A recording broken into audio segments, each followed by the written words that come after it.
Salut, bienvenue dans cette vidéo où on va parler de ce nouveau chapitre de grandeur et mesure. Alors, durant l'année, on a déjà travaillé dans ce chapitre vert, grandeur et mesure, où on a travaillé plus spécifiquement sur tout ce qui était surface et longueur. Ok, donc on était en 2 dimensions. Ce qu'on va voir maintenant, c'est plus tout ce qui est en 3 dimensions avec des volumes, puis on va aussi parler d'air. Mais bien évidemment, tout ce qu'on a vu durant l'année sur les surfaces, on va devoir maîtriser ces notions pour ce chapitre parce qu'on va les réutiliser, ces différentes notions.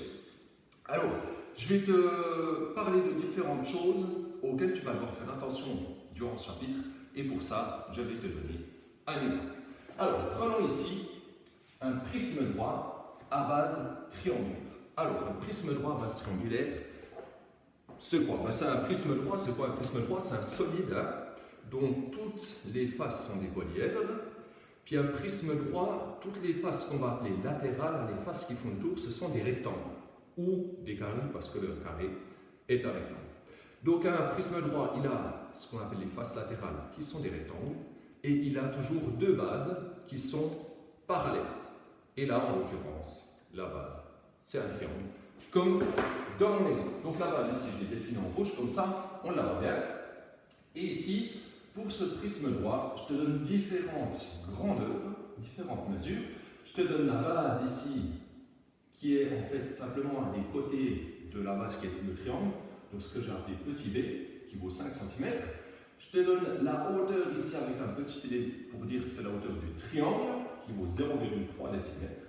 Et je te donne ici la hauteur du prisme, cette fois, ne pas confondre la hauteur du prisme et la hauteur du triangle, qui fait 100 mm. Alors, je te rappelle que tout d'abord, tu dois faire attention, quand tu as un problème comme ceci, à tout mettre aux mêmes unités. Toutes les grandeurs doivent avoir les mêmes unités. Donc ici, je vais tout mettre en centimètres. Donc la hauteur de triangle qui est de 3 décimètres, ça va me donner 0,3 décimètres, ça me donne 3 cm. Et la hauteur du prisme, c'est 10 cm. J'ai tout mis comme ça, aux mêmes unités, en centimètres.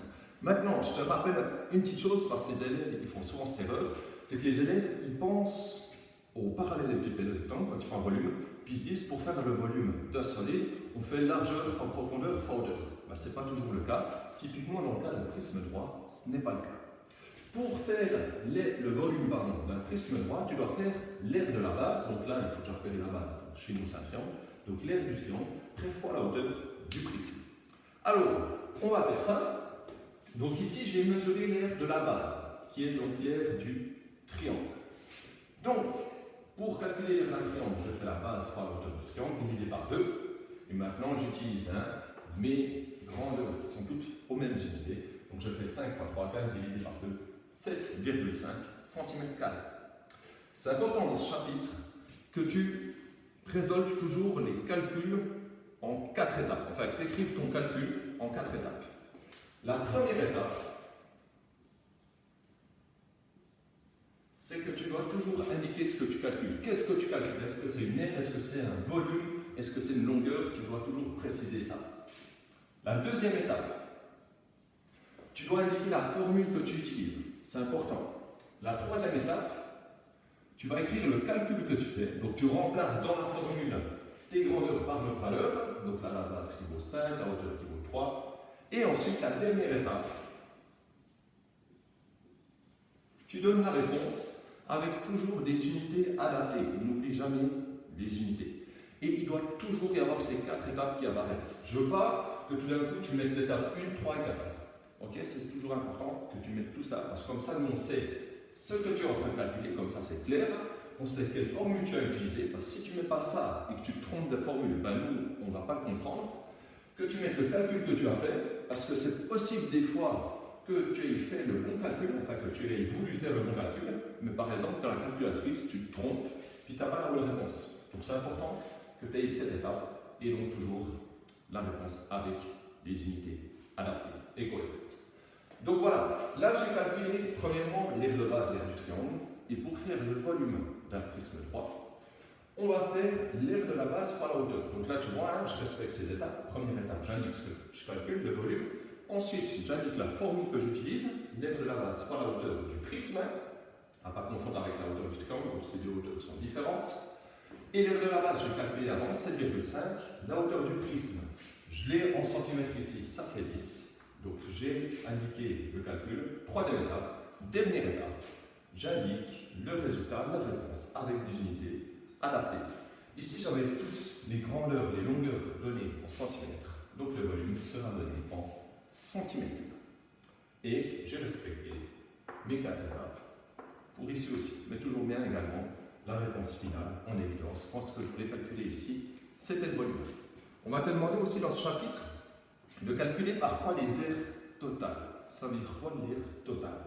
Quand on te demande l'aire totale d'un solide, tu dois calculer l'aire de toutes les faces. Et ensuite, tu les additionnes. Donc en l'occurrence, ici, je vais reprendre mon petit prisme. Pour faire l'aire totale de ce prisme droit à base triangulaire, je dois faire l'aire de ce triangle plus l'aire de ce triangle, ou bien l'aire de ce triangle fois 2, comme les bases sont toujours les mêmes dans un prisme droit. Et ensuite, je dois additionner l'aire de toutes les faces qui font le tour. Donc là, en l'occurrence, c'est à chaque fois des rectangles. Attention, les faces latérales ne sont pas toujours les mêmes. C'est le cas ici parce que c'est à chaque fois des carrés, mais c'est possible que là j'ai un rectangle qui soit plus grand que celui-ci. Donc, il faut faire attention. Si une fois on parle aussi d'aire latérale d'un solide, alors dans un prisme droit, l'aire latérale, c'est simplement la somme des aires des faces latérales. Donc, aire latérale, somme des aires des faces latérales. Aire totale, c'est l'aire latérale plus l'aire des deux faces. Voilà pour cette petite introduction. Bon courage pour ce chapitre.